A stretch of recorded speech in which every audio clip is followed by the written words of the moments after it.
Ladies and gentlemen, boys and girls, welcome back to another Sporting160EN podcast. I'm your host, Danny Saldanha, off a fresh Canadian dub last night. Joined by my two cohorts. We won't talk about the Portugal national team because they don't deserve to mention. Joined by, I'll start off with Sam. Sam, how you doing, bro? Yeah, literally got in from work about. You guys can attest about 10 minutes ago. So it's been a while. Last podcast was with Azbajug.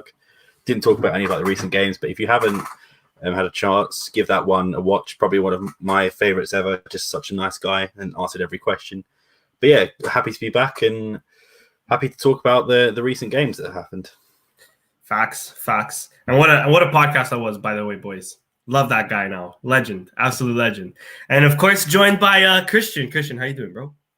I'm doing good. Happy to be back in our regular format. And, with a little break as well. I think we're all happy to have a sport thing back. Try to put that last international break behind us. Try to forget what happened. Just try to pretend like it never happened. Back to sport thing the way we like it. And, let's get it. Facts. Let me throw up the Twitter questions real quick, and we'll get started. What up, Aussie Tuga? Aussie Tuga in the chat.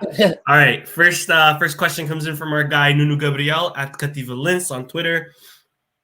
He says, since we were on a run of contract renewals, who should be next? Podu, obviously, since we need to buy him, but anyone else that you guys think deserves it besides the names in the media / rumor mill. Christian, I'll pass it off to you. He said, or I'll pass it off to both of you, but then we'll also leapfrog and talk about the renewals that are in the rumor mill, because that's one of the topics we wanted to bring up. But Christian, who else do you think should get a renewal that hasn't been really mentioned in the media? So the ones that are mentioned are obviously, at least recently, was Adan, Palinha, and Neto. Adan's done as of today. Palinha seems to be done, and so does Neto. Just a matter of final details. Jovan's the one that's kind of like been half in the press, which is like he's kind of was supposed to get one last summer and never happened. I mean, I feel like a lot of the players that I think have earned a renewal, have gotten it. I feel like maybe the next one is Inácio to get the Bragança bump, maybe. Or maybe some of these youngsters, maybe give them a professional contract in the summer, players like Esteves, maybe Marsa, Goulart, players like that. But we'll have to see what happens. I think Esteves in line for a professional deal no matter what. The others, a little bit more to prove, but plenty of time to do so. Facts. Sam, any other person you want to mention before we actually turn it a bit to the contract renewals? Yeah, not anyone that comes to mind, but I was just thinking, give some youngsters some better contracts with maybe better release clauses, just in case. There's lots of hype about Marco Cruz at the moment, the left back we got from Porto, and guys like that, just so that if someone comes knocking, we pay the release clauses or get going. So just try and do the sort of younger players first, and then I think Vidal's got he's got an automatic extension if you play a certain number of games, so that just remains to be seen. But I can't really think of anyone else that deserves one at the moment. Fair enough. So yeah, let's turn that. So Christian, I'll pass it off to you because of course Adan re-signed today, but there was two big rumors going on. The Palinha one, if you want to dig into that. Yeah, I mean, it's just basically he's locked up until 2025. The rumor is he's going to sign until 2026. And he's making, I think, $800K, and it's going to go up to $1 million. So it's just a little, I guess, performance bump, maybe a little agent money laundering, the standard. Facts. And then, of course, the Poru, it's not really a re-signing, it's actual signing. But how's that looking? So the rumor was that he has since the end of last year, it's been clear that Sporting is going to pay the 9.5 million when the time comes. It's clear that they don't have a lot of just loose cash lying around to activate the deal earlier. Otherwise, they probably would, but it's not like it matters. They probably have until June 30th, 2022 is what the contract says. So they just need to get it sorted before then, which they will. The unfortunate news was that he's rumored to have a 20 million euro buyback clause for Man City. I mean, he seems like a player that maybe next season we keep him, but if he keeps developing at the rate he's been going, it seems tough that we'd have him a year after that. I'm assuming we all dreamt of, cashing in on him 30, 40 million based on the way things have been going. It'll be interesting to see, if like other clubs, like other English clubs are interested. Like it could become a bidding war and the 20 million buyback clause is irrelevant unless Man City wants him. But I mean, they have good outside backs. I mean, he says he's never talked to Pep Guardiola before. I don't know, but it seems shitty that could potentially be the party pooper of the deal. But I mean, at the end of the day, if we secure his services, we guaranteed it for at least one more season. It's 3 seasons of Porro was a treat. It would be a treat. It's been a treat so far for 1.5. Facts. Exactly. Last question from Nuno Gabriel, I think at least, but he asks, given the great stretch of form that we're in right now and the international break, should we rest our starters for the Taça game or play full strength to get match fit for the Dortmund game? Sam, take that away, dude. I think Chris told us that Varzim are 17th out of an 18 position league. So, I'm not underestimating them, but on paper, it should be easy. I'm not saying rest the whole team. I think maybe some Coates maybe to get some match fitness and Paulinho to get confidence. But I think we should see guys like Esteves and, I think is it Goulart or whatever his name is. Virginia will probably play, I'm guessing. Yeah, definitely. Yeah. I think just give some young players some time to develop, and against a team like Varzim, it's good maybe to get either Paulinho or Thiago Tomas in there to start scoring, get some confidence, and rather than that, I think maybe just rest the key guys. Quick question: would you play Paulinho? Yeah, I would. Fair enough. Next question comes in from Kevin Arujo Fernandes, our boy Kevin. At Kevin Arujo F. He asks, do you see Goulart getting game time after hearing Amorim declare that Neto is not in conditions to start tomorrow versus Varzim? I think since there's... Oh, did he say today at the press conference? So Luis Neto's not making a return? I don't know. They were saying yesterday that he was. Now he said in the press conference that he's not fit. He's not. Okay. A shame. He wanted to go against his former club. Yeah, probably. I think Amorim will just, like he always does, just throw a left back in there, Matheus Rice, and then Esgaio, and then Coates. For some reason, he doesn't. I don't think Coates is playing. I don't think Coates is going to play. So, what? Vidal, Esgaio, and Rice, probably, I would assume it would be. Yeah. Which is crazy. That's like 2 fullbacks. He's going to have to... I think Marca becomes maybe more likely to start than Goulart on the left. And I don't think Goulart starts, but I think he plays. Yeah. That's my official prediction. I think Vinagre is probably going to start over Matheus Rice. But they said he twisted his ankle and he's unlikely to play. Oh, yeah, true. Oh, yeah, true. Who knows? We're short bodies, so we got Nuno Santos for that spot too, though. Could do that. True. Exactly. That's a good point. So next question comes in from our boy Richard Neves at Richard_N7. He's in the chat. Shout out to you, Richard. He asks, as a Canadian, can we please sign my guy Eustáquio? I love that dude, especially after the last 3 rounds of World Cup qualifying, and just wanted some Canadian representation on my team. Bro, that's been the dream. We got Diaz, bro. We got Diaz up and coming, bro. Yeah, Danny, just to ask you the question, would you take Eustáquio if you had to replace him with either Bragança, Matheus, or Paulinho? No, I would take him... I might get crucified for this. I would take them over Ugarte, but they're similar but different players. But not over the other 3. Okay, fair enough. But my boy needs to get out of Paços. He's too big for that club. Yeah. I agree. Next question comes in from David Oliveira at Davido. This one actually goes to me. With all the talk of bringing in another Italian into Toronto FC, Insigne, cough, cough, which Sporting player would you like to see come over for a possible loan or purchase? Ilori, bro. Ilori. Bruno Gaspar. No, keep that guy in Vancouver, bro. I'll take Ulati in Toronto. Hell yeah, bro. I'm getting his autograph after the game and everything, bro. Keep him away from fucking Sporting. The next question comes in from he thought he was too big for Red Bull, so I don't know, man. Facts. He thinks he's hot shit, bro. Richard saying Thiago Toumaj. I wouldn't have that. I want Thiago Toumaj. No shot. I mean, dude, he's like a regular for us.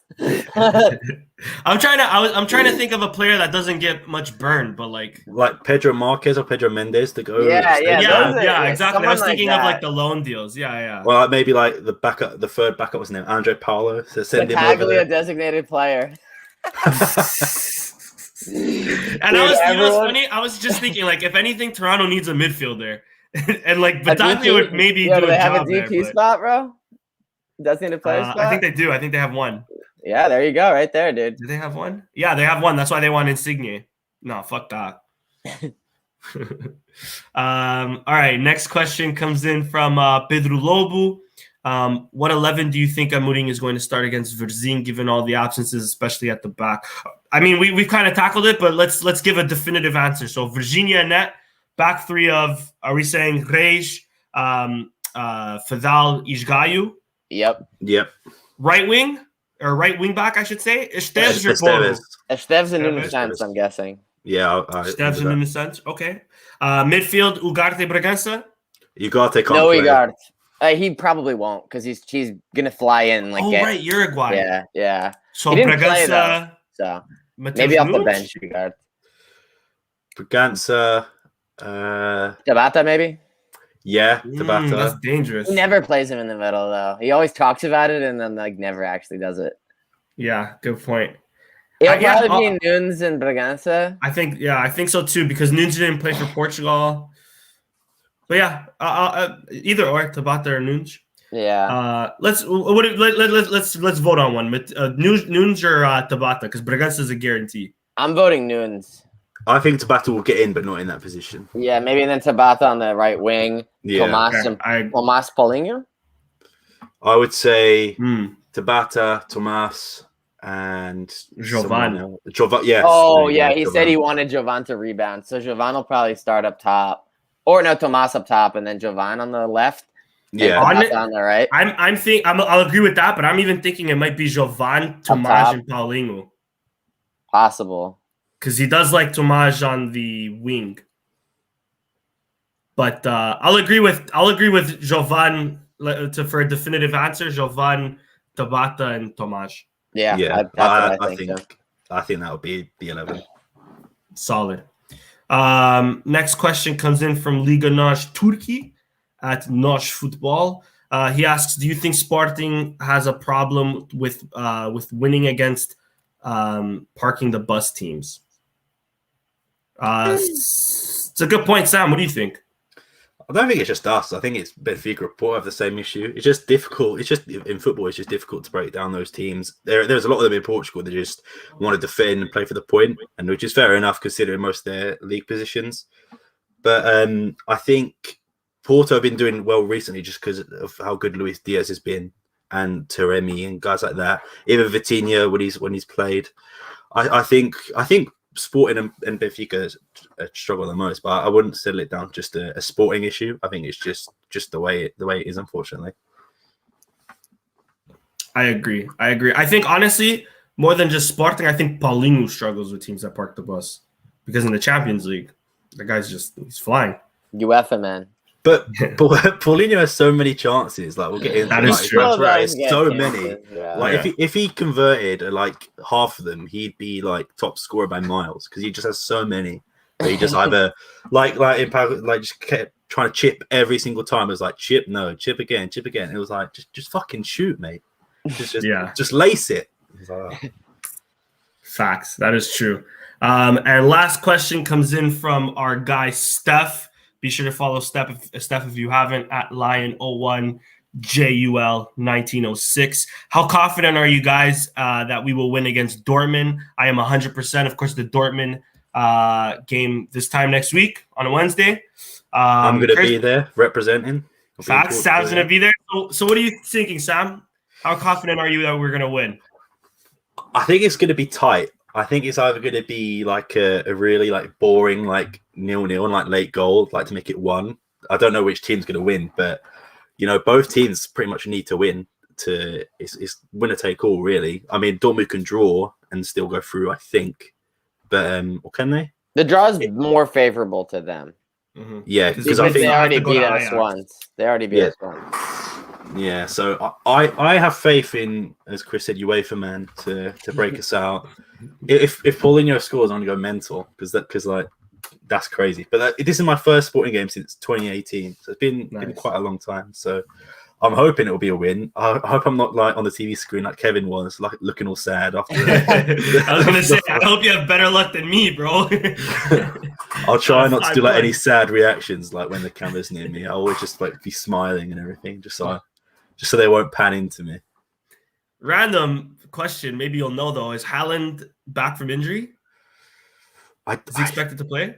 I don't actually know. I can't say. I think he did play for Norway in the. Sure, he did. Because I remember all the tweets saying about like Norway not coming. Yeah, actually, I don't know. Did he play? Let me see. I'll look that up. I remember. I saw a tweet that was like, "We're gonna have to wait to see Haaland." But anyways, in the meantime, yeah, but I think that's just because Norway is just out. Yeah, it's like because he's on the team doesn't technically mean that he played. True. Kevin says that he's out until December.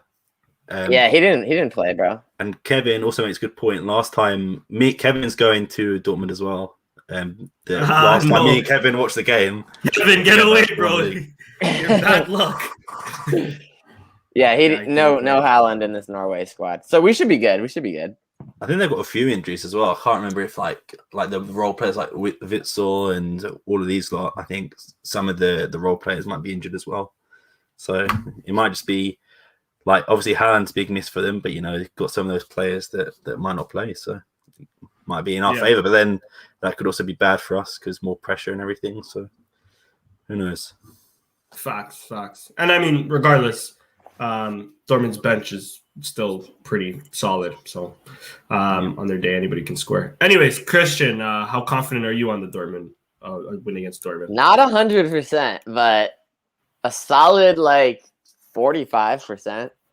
That's not high enough. You can't say a solid 45. A draw. I think a draw is the likely outcome. I've got like win, draw 30, and then like loss, whatever the rest of that is, 25.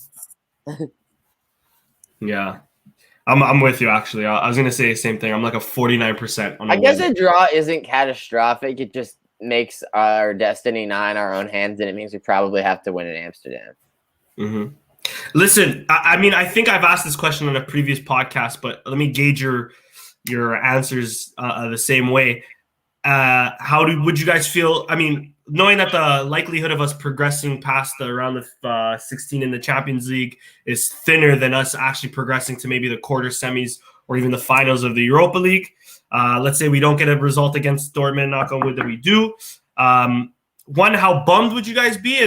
And I mean, would that be the end of the world in terms of, us? Like I said, odds are in our favor of really progressing through the Champions League anyways. Here's the thing. It's going to be disappointing for me if we play like we played I think it was 16, 17, 17, 18. We played so many good teams. We never beat them once. We lost by 1 goal or we draw. I think we drew Juventus once and maybe we drew Barcelona 0-0. We never beat them. No. We could have won any of those games that we lost. Dortmund twice, Real Madrid twice, Barcelona twice, Juventus twice. If it's like that, yes, I will be disappointed because it'll feel like we deserve more. If we just kind of get steamrolled, I'll be like, okay, we got steamrolled. We're not on this level with these boys yet, and at least we're going to Europa League. That would probably be my thought process. Yeah, agreed. Sam, anything to add on that? I don't know, because it's difficult. Because do you remember that run Ajax did where they got to like the semi-finals? And like, obviously, I don't think we'll get that far, but like, I mean, we've got a good team. We only lost 1 game last season. That was after winning the title. I mean, we've looked strong against Besiktas and Dortmund. We didn't look awful. Ajax was obviously a different story, but I think I would rather go second and get knocked out straight away in the round of 16 than go to Europa League. I just think it looks better for us. And then, like, we should be aiming. It's better for the balance sheet as well. Yeah, definitely. And like, I don't know the other rankings of like who we can get, but we'll probably get like a Liverpool or Bayern Munich or something like that, which is going to be tough. But if you're going to have to face the big teams eventually, and I think it's a good test for us if we come up against sort of a Bayern. Obviously, we don't want a repeat of 2009, but I mean, I think I really want any team. I would want to draw any team except for Bayern, Chelsea, Liverpool, Man City, fucking Real Madrid. Don't care. Not Bayern. Just in case it happens again. Man City, what was it, 2012, 2011 when we beat them on away goals? Shithouse.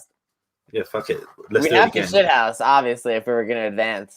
But wait, is there no more away goals? Is this the first year of no away goals? No more. That greatly hurts shithouse odds. Yep. Let me just quickly, just in case we end up getting second, let me tell you who's in first currently. Man City's top of their group, though they have PSG that's just a point behind. Liverpool basically top their group. Ajax is the top of ours, we don't have to worry. Real Madrid is on 9 points. Inter's behind them at 7. Maybe if we come in second and Inter can somehow steal first, that's a decent matchup. I would take our chances against Real Madrid as well. Like, they've looked awful versus like Sheriff and in general. Yeah. We can hang with Inter, or definitely hang with Inter, possibly Real Madrid too. Yeah. Of course, as we mentioned, Bayern. This group, I think whoever finishes first, we have a really good chance against. And that's Villarreal, who's tied in first with Manchester United on 7 points. Atlanta, don't sleep on them. They have 5 points, so they're not far behind. You don't want to play Ronaldo, though. You don't. We can beat United. I think so. Out of all the teams you've just named, United are the ones we could beat. They've looked awful. Bruno Fernandes has been great this season. Nor has Ronaldo. I know he scores a lot, but that's pretty much what he does, which I mean is still good for them. Mm-hmm. But like manager for manager, we're better. We've got a better manager, I think, than Man United. Easily, mate. We could do it. I reckon. We have I think we have a better defense than United currently too. Yeah. Quats is like 10 times better than Maguire. Inacio, I mean, we're comparing Inacio to probably Lindelof. I mean, Varane is probably their only like really good center back. Wan-Bissaka, I think. Easily. Palhinha better than McTominay and Fred combined. Easily. Pot better than Bruno Fernandes. Better, honestly, more informed goalkeeper. Goalkeeper, true. De Gea has been great for them this season. I'll give him credit. Like he's been good. Then nobody can really finish. Sorry. No, sorry, carry on. Who? De Gea. He's been good for United, I think, this season. He's had his moments. Yeah. Concedes 5, but like saves like 10. Yeah, exactly. Could be worse. In Group G, they have, anybody can finish first. Currently, it's Salzburg. Lille 2 points behind them. Wolfsburg 2 points behind Salzburg. We could play with that. Sevilla on 3 points, either or. And then, of course, Juventus is on top of their group, but Chelsea not that far behind. Juventus sucks too, bro. Yeah, very true. I think they're a little bit better now, but they're not that good this year, bro. We can hang with them too. I don't believe that they'll finish first in that group, though. I think Chelsea has to have to play them one more time. So, if I'm not mistaken. But yeah, that's basically Champions League down. Christian, take it away, dude. I know you had a few other talking points that we wanted to get to. Yeah, we talked about a bunch of it. I just went through like I did last time, just because it's been 2 weeks since our last normal formatted show. And just took some of the highlights of shit that happened, news that broke over those 2 weeks. I guess we can touch on some of it. Porro, 20 million buyback clause rumored, not great.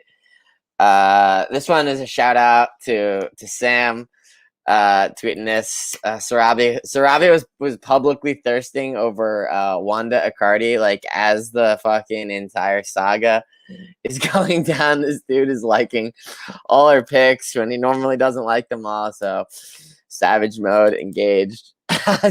We clinched Europa League, obviously. We just kind of touched on that. Injury scare again for Porro. That again looks bad. Looks like he's gonna be out. And somehow is fully back in training a week and a half later, and he seems like he's good to go. That's his fifth injury scare since he joined Sporting. One of these times, man, I'm telling you, he's going to be a problem, but we keep getting fucking lucky. Let's hope that the streak continues. Ryan Gauld lifted the Whitecaps into the playoffs officially. Good for him. What a signing. What a signing it was for them in August. This one is pretty important and happened over our break. Cartón de Adepto fell. Was voted down in Parliament.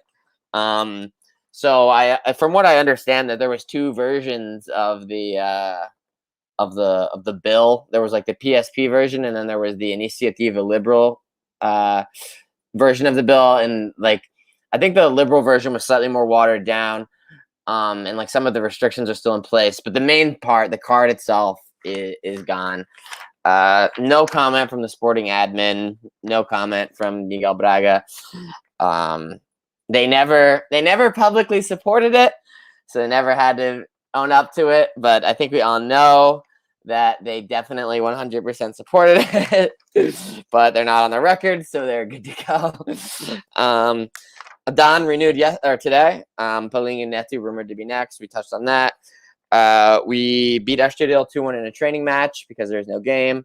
Nuno Santos and Jovan scored. Marsa played left back and reportedly impressed. So that is see if he plays tomorrow, either at center back or left back. I don't think, unless we've watched the B team, happy to see him make his senior debut. So hopefully that happens. Sarabia scored a goal for Spain over this international break, helped them qualify. Inacio scored and played 2 games paired with Eduardo Quaresma for the U21s at center back. They won both their games and they're on track for the Euro. Obviously, Portugal tanked. Palinha came off the bench. I think he started the first game and came off the bench in the second game. No further comment there. But Matheus Nunes, I actually want to gauge your guys' opinion as well. Matheus Nunes not even called up for this last game. He was shite in the first game and then completely dropped in the second game. But does that deserve a drop? Does that deserve, No.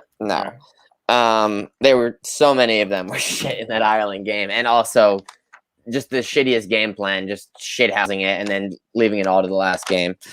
And obviously, interesting and relative if you're planning on traveling and potentially the atmosphere. Ajax suspended ticket sales due to new government COVID restrictions as they face their I think we're on the 5th wave. I think I read 5th wave. So you can see the cases ticking up in Portugal too. I see the tracker every morning, so I see that they're going up. So we're not that we're not that bad. We had like 13K new cases like a day, I think, or that was like a couple days ago, and that's not great. Portugal definitely ticking up, but not in the full danger zone yet, but definitely in the warning zone. Definitely something to keep an eye on for all the European countries as we get into the colder months here in the winter. And that's pretty much it. Don't know if you mentioned it, but it's Nani's birthday today. True. It is. Yeah. 35. You still play.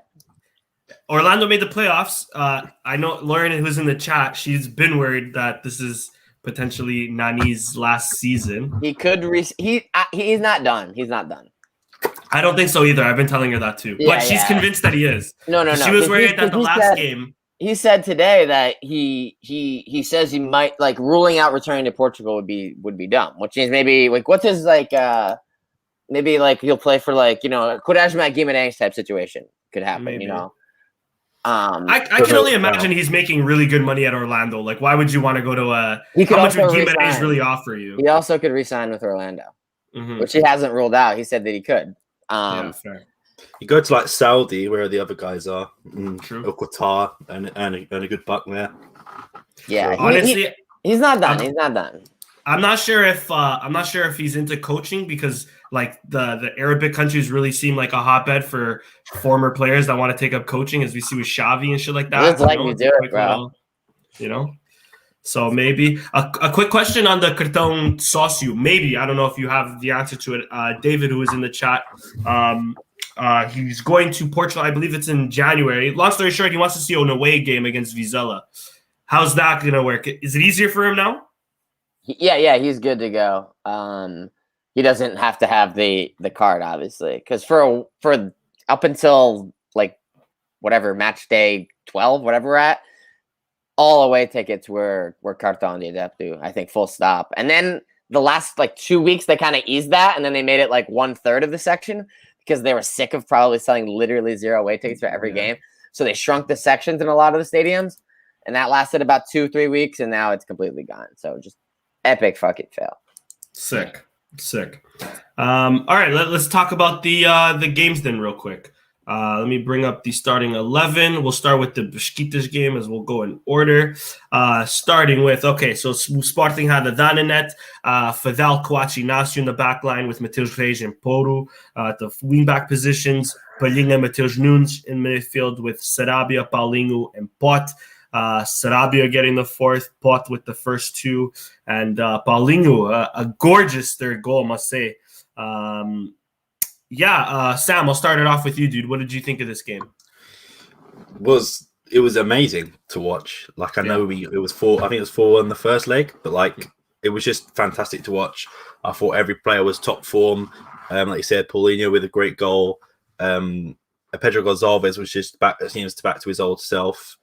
I just think, I'm not sure if it is because it was Besiktas or because of, like, when you get humiliated 5-0, I assume that the players will probably want to get like their own revenge and like go out and do that to a different team. But the way we played against Besiktas, if we play against Dortmund, we should have no problems, especially like we mentioned without Haaland. And I think I saw that Hummels is also suspended, who I believe is their like main centre back option. But it's just complete domination, in my opinion. We were just fantastic from minute 0 to minute 90. I think that's probably the best Champions League performance I've seen from us in a while. There was a few games where, like, I mean, under George Jesus, we had good games, but we never actually won many. Like, I mean, we beat Olympiacos a few times, but nothing as like resounding as this. But I just think if we play like this against Dortmund, we're definitely going to win. But Paulinho, I feel like same old story. Probably could have scored a bit more. But that's just him. Coates was fine. I thought, like, the defense didn't really have anything to do. Really, I think Besiktas had like 4 shots on target, so it wasn't that bad. But just a great performance all round. I know we've got a few games to talk about, so I wrote this one up a bit quicker. And plus, I can't remember it. It was a long time ago now. Yeah. But definitely a great game, and hope to see a repeat of it against Dortmund. Facts. I only remember a few things that happened in the game only because I just watched the highlights. Literally only because Sarabia played really well. Sarabia created 2 very great chances. I think both to Paulinho in the first like 10 minutes, bro. He put 2 right on his foot. And one hit the top cross, but like hit the crossbar like in the 5th, 6th minute or something like that. Yeah. And even Paulinho was like, "Fuck, bro, what do I gotta do to score?" He did get the banger eventually, which I guess is what he does now. He just scores 1 banger each Champions League game. Gonçalves back to scoring. I mean, it was awesome, bro.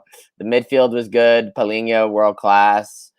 Backline solid. I mean, this was goal from a corner kick, if I recall correctly. Again, right or no? Yeah, I think so. For whose? No, because Pot was the penalty, and then the I guess this is no corner. Second one wasn't a corner. He like faked to the left and then took it to the right. Oh yeah. Paulinho was open play, unless the last one. But I think Sarabia just got a rebound. No, I think he just got. Yeah, it was a rebound. Yeah, okay. I think you're thinking of Paços. Yeah, there was a corner kick goal in the Paços game. An assist from Coates this time. No goal for him. Yeah. I mean, this was like it's a similar result to the first Besiktas game, where it's 4-1, but like that 4-1 was more sus because Besiktas had way better clear cut chances in that game, and like that game could have been like 6-5 on like a weirder night, or like 4-3 or something like that. But this was just a total domination, I thought. And to be fair to Besiktas, without Bashuai, they were missing like 6 players also. Yeah, they're right back, and they're Vida, their center back, was not there. No Rozier. Rosier. Yeah, no Rozier. No Pjanic. Yeah. Yeah, they're missing people, and already we're in a precarious position to begin with on the road. Facts. Man of the match, and we'll kick it to the next game. I'll give it mine to Pot. Pot as well, yeah. I'll go for it. I'm gonna go Sarabia. Nice. Could have had like 3 assists and a goal. Yeah, very true. Sarabia's finally coming alive, by the way. Yeah, he really has been coming alive. The only thing I gotta say is Sporting did Poru dirty. They should have had Brenda do the whatever that challenge was with my recently single Poru, in my opinion. Get him another Spanish sweetheart to kindle the heartbreak. Anyways, speaking of, have you seen Sarabia's likes on Instagram?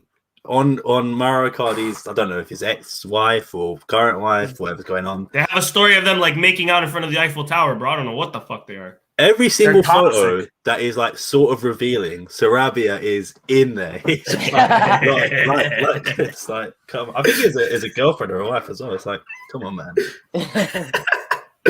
Don't expose my boy like that. But you know, people can see that shit. So nice. And if he has somebody controlling his Instagram account, I think that's even worse. Nah, that's him. It's him, bro. It has to be him. All right, next game, we won 2-0 away to Paços. Sporting's 11, similar, just missing a few, actually. So we had Dananet, Inácio Coates, Mateus Reis in the back line, Isgaio over the injured Poru, and Nuno Santos, Palhinha, Mateus Nunes midfield with Pot, Sarabia, and then Paulinho. Sam, I'll start it off with you again, dude. What did you think of this game?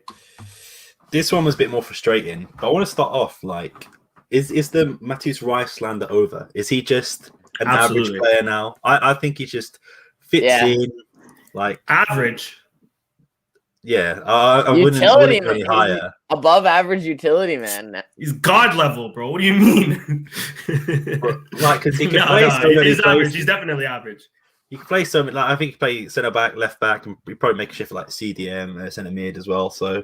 Like, I mean, it was frustrating because Paulinho had, again, so many chances that, like, he just try and chip. We spoke about this. I think Matheus Nunes had a few as well that he just tried to chip the keeper. I don't know if it was, like, something they ordered, like, a bet on or something, but they were literally just trying to... When you play FIFA and you've got, like, the objective to score a chip or something, like, to get a card, it was like that. I think Bragança also had one in, like, the 80-something minute, like 88th or 89th minute. Yeah. It's ridiculous.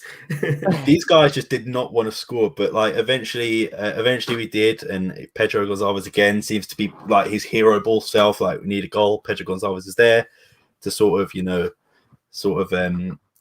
it to us, and I think Lauren had a nickname for, I think it's Gonzalo Golacio, which is I like it. I think it should catch on. He scores a good amount, man. Like, he's probably has like 5 goals now, or since the last like two years. I think so. Has Fidal or Neto scored yet? I think Fidal might have scored 1 or 2. He scored 1 at least, Fidal, but definitely like Coates and Inácio. Like, obviously Coates scores at an abnormal rate, but Inácio is definitely above average, I feel like. Yeah, I wanted to see a bit more of Tabata as well. I think he without like the injury troubles, I think he would have been great.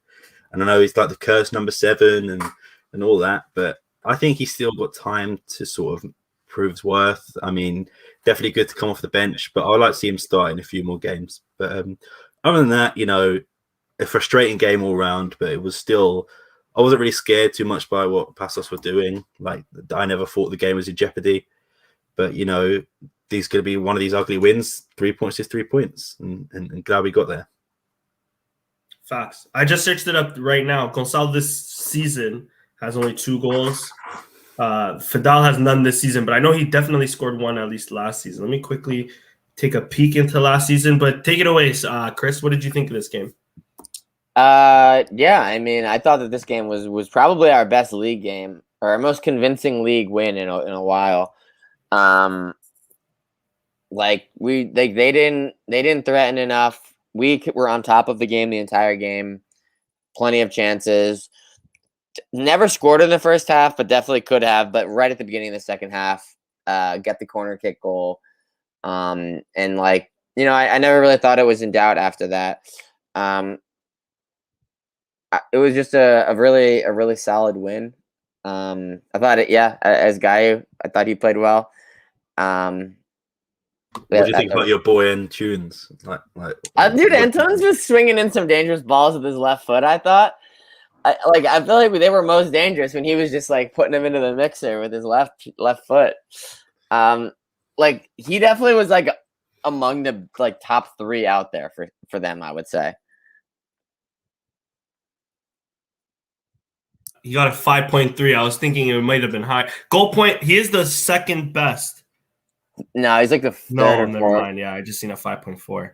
Yeah, it's not, I mean, but he's up there. I think he was one of their best players, if not the best player. So yeah, I definitely it was not bad. On the map I'm looking at, he's like the 3rd best. If on Sophie, FIFA, I'm looking 6.7 they gave him, and like their George Silva got, I think, the highest. Although their goalkeeper got the highest, and then their left back, and then right back, then it was Antunes. So I thought he had a good game as well, and like at his age, like, I mean, fair enough. Like, I think that's his level, really. Like, I loved him at Sporting, but like to play consistently, that's good for him. Yeah, for sure. Agreed. Man of the match. Easy to say Pot, I guess. I'll go with Nassia. He scores a goal. Give it to him. Why not? Solid defensive performance too. Fair. Yeah. How about you, Chris? I see Nuno Santos 7.0. He is a sneaky man of the match. Especially, he did a lot of his work in the first 30 minutes, but he could have had like 3 assists on a different day. Honestly, he put a lot of dangerous crosses in. Was very solid on that left side. Another good Sarabia game as well. Yeah, I mean, it's a shame UEFA man didn't score, but he definitely had some chances. So I guess it's just not a league goals guy. He's just not a league goals guy. He scores when he wants. He scores when he wants. Quick question. I feel like we're going to have this debate. Oh, great fan support too. We were packed. Yeah. Except for that one fucking one section of the packed as much as it could have been. Pyro, flags, dude. Away games, make Sporting pay those fucking fines. Those bastards deserve to pay 10K, 8K, 6K. At least have fun on the road. Not too much fun because you don't know when there's going to be a fucking hole in the stairs. Like true. I don't know if somebody ended up getting hurt. I believe somebody did, right? No, I don't think someone got hurt. Okay. Yeah, fair enough. But they could have easily. The only question I have, not necessarily related to this game, but bringing up a point that you did bring up with Nuno Santos. I think, again, it's going to be a debate I feel like we have all throughout the season. Best position, is it left wing back? Is it up front on that left sort of forward position? And the same with Mateus Reis. Is it maybe Mateus Reis' performance drops a bit when he's playing center back? Is that left back? He's not that bad. I mean, we were just talking about the Besiktas game. That 4th goal was basically made from Mateus Reis. What are your guys' opinion on that? Sam, I'll pass it to you first. I think Nuno Santos' best position is definitely up front, and I think people will disagree and say left back, but that's just because how poor Vinagre's been. And Reyes up until like a month ago. Yeah, exactly. And like, I'd much rather see Nuno Santos up top than Jovan or Thiago Tomas. And I think I just love his left foot, man. He just feels dangerous when he's swinging those balls in. And he was good last season. He was a vital part of why we won the title. I think 8 goals or like 8 assists or something like that. I know it was quite a high number. He's good. And I think, inconsistency was his downfall last year. And we've got so many good sort of wingers. It feels like his first half of the season was much better than his second half of the season. Yeah. He cooled off or slowed down or whatever, Yeah, but I think it's good because I have been impressed with him at sort of the left wing back, but I think his best position is up top. I don't know if he plays there again this season as like a starter. We just have way more depth up there than we do on the wing back, Yeah, I'm starting to look at Vinagre and starting to think he might. Who gives a fuck about Vinagre? Like, I don't want him to hit those games played. Exactly. figure out a solution between Rays and Noon Sense, and I'm honestly like more comfortable than I was a month ago. You know? Yeah, definitely. But I just don't see. Fuck Vinag. Yeah, pretty much. Like, I literally don't understand how he's going to get back in unless injury strikes. You know, Santos and Race get injured. I'd even put Esgaio on the left back instead of Vinagre at this point, which might seem harsh. Marsa, yeah, Vinag's 5th string, bro. Yeah, put Estevez there, the 6th. So. I would love to see how much I would love for Marsa to start just to see how he does, just to throw his hat in that name. Because then if we have Marsa, I think we can then forget about Vinag, and we don't have to pay that 10 million. And we know this administration, anything to save money, man. There's so much hype around Master so. at the moment, which makes me nervous because like when Agreed. players come in with such big hype, like you remember Jeffren, Barcelona product, and all of this shit, and then he turned out to like be like really injury prone. Do you think? Yeah, dude, is the notice that he impressed in the Estoril game just like fucking just straight propaganda, or is it like true? Like, did he impress? We'll never know. Who did he impress exactly? Did anyone? No one saw the game, right? It's behind closed doors. Only like people playing it and like the coaching staff, the only people that laid eyes on it. So we just gotta take the source's word for it. And it's a reliable source, though. True. I mean, they wouldn't. Yeah. If he was bad, they would have just said nothing. Probably. True. Exactly. Yeah. I trust Amorim. He knows what he's doing. 100%. Listen, my last Canada reference, because I'm just still gassed until maybe January when we play again. But the rumors that we could have signed Buchanan, I think that would have been like the perfect solution. That kid, dude, kid can, good, dude. And it's not just like, he's in MLS, bro. Like, dude, he's actually fucking. I'm excited to see what he does at Bruges because he's been phenomenal. He's actually gonna tear it up. Exactly. And for Canada, he plays right wing, left wing, right wing back, and he does a solid job. And I think with 3 at the back this is like bread and butter. So it would have been a perfect solution. He would have been still expensive, but it would have been even still a cheaper option to Vinag. I mean, how much is the level really going to go up for him? Like a little bit, slightly. What do you mean between MLS and Europe? Between MLS and the Belgium. And Belgium? I mean, Diaby tore it up in Belgium, so I mean, there's hope for everyone. Now I think it's just a question to how quickly he can adapt. That's all now. Yeah, because it's two different realities between New England. Even though they're an established team in the MLS, he probably still walks around Boston and nobody. Does Doss play for Bruges? I think he still does. Yeah, that's loads of assists coming his way. There's somebody else exactly. There's another big player that plays for Bruges that I just can't think of at this moment. They have a decent team. Yeah, they've been hanging with fucking like PSG and shit in the Champions League. Yeah, true. They drew a game. Yeah, right? Against one of those two. Yeah. So it'll be interesting. It would have been fun to see him at Sporting. I was just quickly going through our page. I only have like 1 or 2 things to really ask you guys, unless you guys want to, of course, bring up anything else. The first one, Luis Max with more quotes. One of them, the biggest one that he said, it was a little unexpected. His departure, when the opportunity arose to go to Granada, I was taken a bit by surprise, and it's always difficult to leave a place where we are happy and where I grew up. And the Capa Jornal saying, senti-me injustice. He felt unjustified. I'm not going to even try to say it in Portuguese. That's a great point right here. Acho que merecia algo mais. He felt like he wanted more. So what do you guys think? I don't really care anymore, to be honest. Like, I know it seems harsh, but like, you weren't getting the game time. How was that a surprise to you? You literally played like no games last season, and Adan popped off, bro. It's not. It's out of your control. I mean, if Adan low key was what like most of us kind of expected, it's like a passive, if it was like a average, Renan backup, type player. Yeah, I can get why he's feeling injustice, like why he got like Renan got picked over him, like Sally and all these people. But Adan was fantastic, and like, why is that a shock to you that you're getting sold? And I know people like love to like do the academy thing where it's like, oh, he was in academy, we shouldn't have sold him. Me and Chris were talking about it a few podcasts ago, and they were like, it's like one of the worst sales in sporting history, and it's like, no, it's like one of the best. He barely played. We got $5 million for a guy who never played a full season.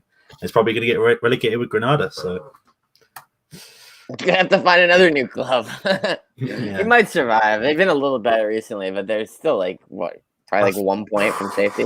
I feel like he's just going to be one of them guys always in an interview with like Record or Bolo is going to always just talk about Sporting. It's like, well, fair enough. Like, I love people who love the club, but how many times are you going to say, oh, no, I want to go back. I felt unjust. Like, We got a new Anthony Silva. Facts. Yeah, Facts. I mean, dude. I agree. Yeah, and as far as like his own career and his own growth, it was best for him, man. Everyone, like, he's having a good season, bro. If you drop, like, you're gonna find a new club, easy money. he's been linked to Barcelona, like, Yeah, exactly. bro. Good. He's impressed enough that like a Villarreal of Valencia, like that next tier up in the Spanish league, is definitely like interested. You know. He's closer to a Portuguese call up as well than he was at Sporting. Yeah, dude. Yeah, he'll Exactly. infinitely closer to Portugal call up. Like, probably like better pay, to be honest. Higher pay. Maybe it's about the same, to be honest, right now. But higher potential for higher pay if you go. I think it's a higher pay. Spanish teams are a bit more well off. Yeah. So I mean, like, I feel More like eyes on the everyone. I league feel as like well. everyone wins. It's one of those rare situations where I feel like everyone wins. Exactly. It's unfortunate that we don't have him because he's a good story, but like we still have a good goalie, so it's okay, you know.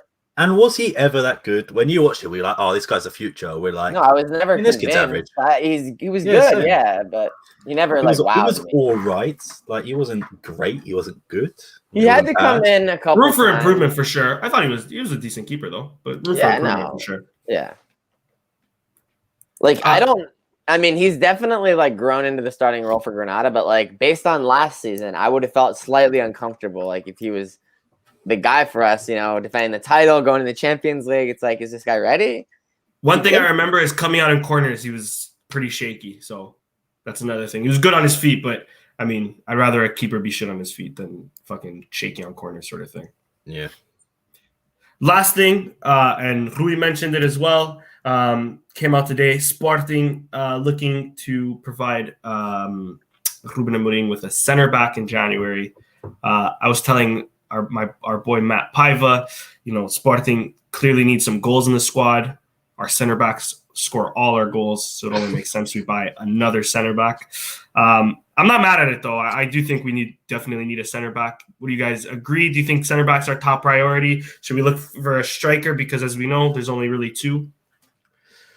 I mean, we had the centre back and we loaned him out, and that was Quaresma. Like, I understand he needed game time, but when they loaned him out, we still weren't that like loaded with centre backs. If they do, it's going to be more of a Mateus Reyes type solution than a Lion Co type solution. I don't think they're going to spend like 10 mil. What was They're that? going to spend like 1 the mil. Belenenses Max, player. you know? Was he the centre Yeah. back? Oh, dude, I would take Silva. him. He's fucking good. Yeah. I would take him. Yeah, but then that's the thing. Like, we're buying another young. I'm not mad at it. Don't get me wrong. We're buying a young center back. You know, yet we're loaning out our young center back. You know. Yeah. And we Yeah. just Though I extended- agree. I think Quaresma needed that loan, and he's improved since. But And it We just extended Neto as well, and like Fidal's probably going to get that games, and we're just going to have so many centre backs. Like, we have Marsa, who's ready for call up. Mhm. It's like we've got the centre backs. Goulart. Honestly, personally take a Vidal striker. might not hit the game. It'll be close because he's only been playing.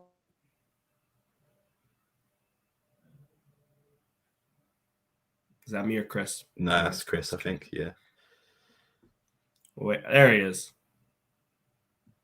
I think. Huh? Is that back? Thought he was. Just so starstruck by Fidal. There we go. God damn it, bro! I could see myself like spazzing out. Yeah, I was gonna What were say you that saying? there's no guarantee that Fidel hits the games. He's been playing. He hasn't played more than 3 games this season Very in a row. I don't know. We'll see. It'll be tight. It'll be tight. I think it's 25 he has to hit. It'll be. Is close. it just league appearances, or is it like? Yeah, that's the other thing. I don't know if it's all comps or not. Because if it's all comes, I feel like he's going to hit that pretty. He probably hit it. Yeah, but 25 league, I don't know, man. Like, he might not be on pace for that. Yeah. The thing is with Fidal, very on and off, but Amorim trusts him. I think all our big games really Fidal has started. But anyways, yeah, agreed. But so center back, would you say that's a top priority ahead of striker? No, Get me a striker, please. I want to get a striker, but like we have a 16 million euro striker. If we bought a striker, it would be a reserve striker. It'd be a Luke Castaños, Hernan Barcos, like type goddamn bullshit, you know, to just like sit on the bench and serve as an alternative. Yeah. But then that means either Thiago Tomas goes out on loan, or you're not splashing the cash on a new starting striker. Like, unfortunately, we have the starting striker, and he's going nowhere. Yeah. Unless we get someone in like on a loan, or someone who's currently a free agent, but I can't think of anyone at the top of my head that comes in and does that. But like we loaned out Pedro Mendes and Pedro Marquez. Like, these are guys that right now, like, looking how out of form our two strikers are, would come in perfectly and like bit of fresh air, bit of new life into the team. But we're probably just going to spend probably over the odds on another striker who'll probably be just as bad as them two. So who knows? Yeah. Facts. As great as our recruitment has been, striker has been an awful one for Verandas. Like, it's been a position that we've traditionally struggled. We produce for every position. We don't produce strikers though. George Jesus had it locked down with Slimani and Bastos, but even he brought in like Barcos and Castaños and all of these lots. So just please, just someone to score goals. Bring in a Teo Gutierrez when we need him. I don't know if you guys want to add on anything. I'm really out before we go to Modalidades. I'm trying to think. So were you going to do one after Varzim, or would it be Dortmund? I think it'd be after Dortmund. So should we talk about Dortmund? Oh, we would have done that. We would have done that, I think. Yeah. You're on mute, Chris. What were you saying? Oh, never mind. My bad. I was asking my girlfriend to open the door because I could see that I just buffered again, and I knew that I'm gonna buffer when I start reading these Modalidades at. So hopefully now the door's open, we're good. This guy left the door open like he's Bruno Mars. I respect it. Yeah. Anything to add, Chris?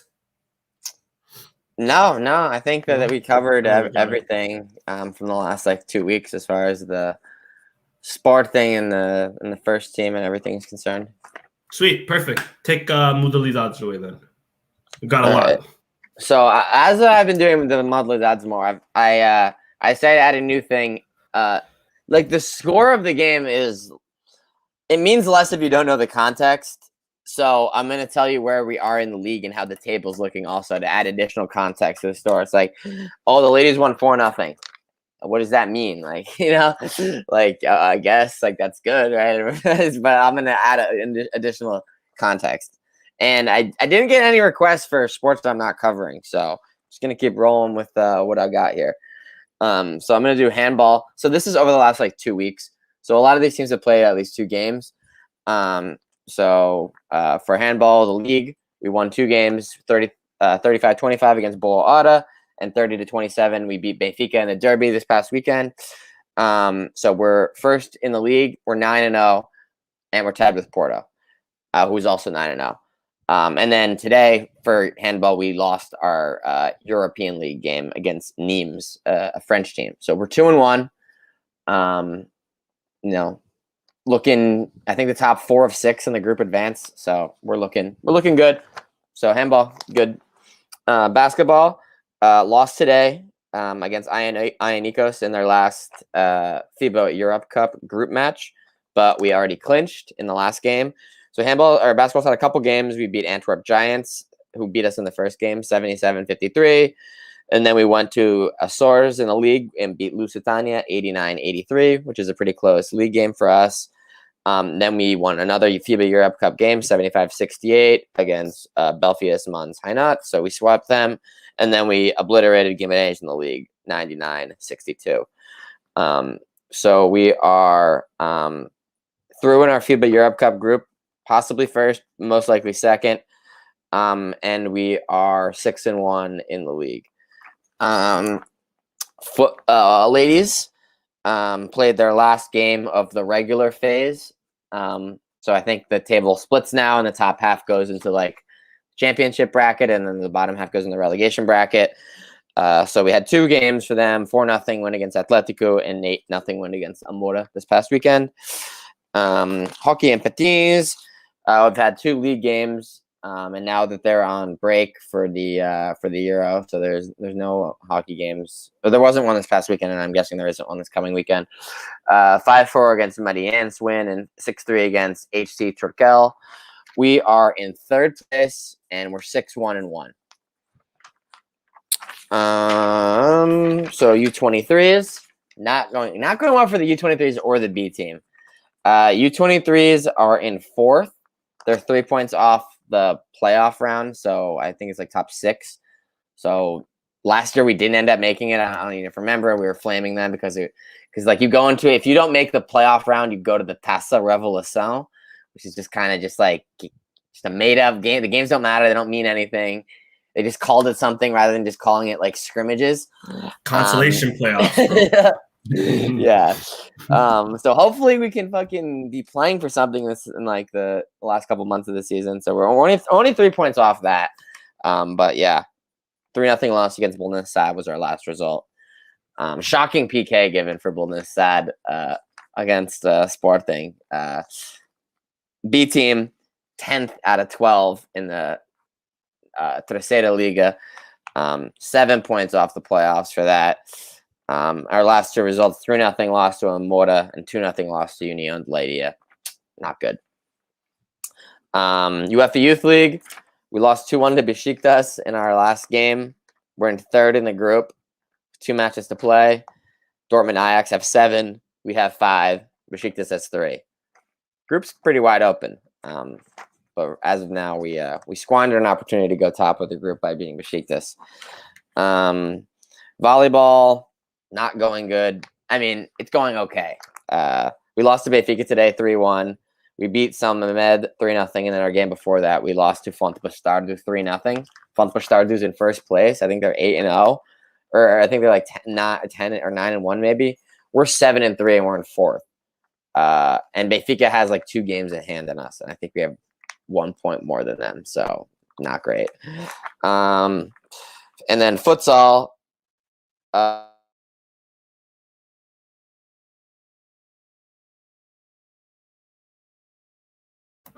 Open that door, bro. There we go. How much did it break for? You just said futsal and then it cut. Okay. So futsal, we're in a 3-way tie for first with Porto and Fundão, or Benfica and Fundão. We're all 7-1. And we qualified for the next round of the UEFA Futsal Champions League as well. We won our group, all 3 group games. And we beat Leões Ponsalvo 5-1, Atlético 4-1. We beat Braga 2-1. Sketchy game. Guite made a great save in the last 30 seconds to preserve the result. Could have scored more in the first half. Got the result 2-1 in the end. And then this past weekend, 6-3 against Viseu. This coming weekend, we play Benfica. So let's get it. And I think that's my Modalidades recap. Solid. All right. Last but not least, quick Varzim prediction. And we'll wrap it up. I'll go first. I'll say this rotated squad. Varzim, as we were mentioning, I don't know if we said it on the pod, but Varzim is sitting. Yeah, we did. They're sitting 17th. I'm gonna say I haven't won a game since September 23rd. I haven't won a game. Yeah, facts. 3-0. 3-0. Tiago Tomás gets one.